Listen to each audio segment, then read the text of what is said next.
Tripura tourism development forum বা টিটিডিএফ এর বার্ষিক সাধারণ সভা অনুষ্ঠিত হলো আগরতলা একটি বেসরকারি হোটেলে। এই সভায় উপস্থিত ছিলেন রাজ্যসভার সাংসদ রাজীব ভট্টাচার্য, আগরতলা পৌর নিগমের মেয়র দীপক মজুমদার, আগরতলা প্রেস ক্লাবের সভাপতি প্রণব সরকার সহ একাধিক বিশিষ্ট ব্যক্তি। এছাড়াও উপস্থিত ছিলেন টিটিডিএফ এর সভাপতি পরীক্ষিত দে এবং সম্পাদক জন্টু রায় সহ সংগঠনের অন্যান্য সদস্যরা।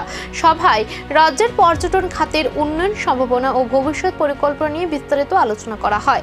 পর্যটন শিল্পকে আরও এগিয়ে নিয়ে যেতে এই ধরনের উদ্যোগ গুরুত্বপূর্ণ ভূমিকা পালন করবে বলে মত উপস্থিতদের। ত্রিপুরা ট্যুরিজম ডেভেলপমেন্ট ফোরাম টিটিডিএফ এটা ত্রিপুরা রাজ্যে দীর্ঘদিন ধরে একটা ফোরাম তৈরি করেছেন।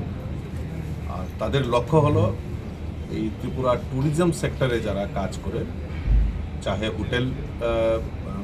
হোটেল ব্যবসায়ী হোক, আমাদের যারা কার ট্রাভেলার, যারা গাড়ির সঙ্গে যুক্ত হোক, এবং যারা এই ত্রিপুরা ট্যুরিজমকে ডেভেলপমেন্ট করার জন্য যারাই এগিয়ে এসে তারা স্ব-উদ্যোগী নিয়ে কাজ করছেন, ঠিক তাদেরকে নিয়ে একটা ফোরাম তৈরি করা হয়েছে। আজকে দীর্ঘদিন এই ত্রিপুরা রাজ্যে এই ফোরাম এখানে কাজ করছেন। তো আজকে তারার অ্যানুয়াল কনফারেন্স এখানে রেখেছেন। তো আমাদেরকে আমন্ত্রণ জানিয়েছেন। আমার সঙ্গে আমাদের আগরতলা পৌর নিগমের মেয়র তথা বিধায়ক দীপক মজুমদার রয়েছেন।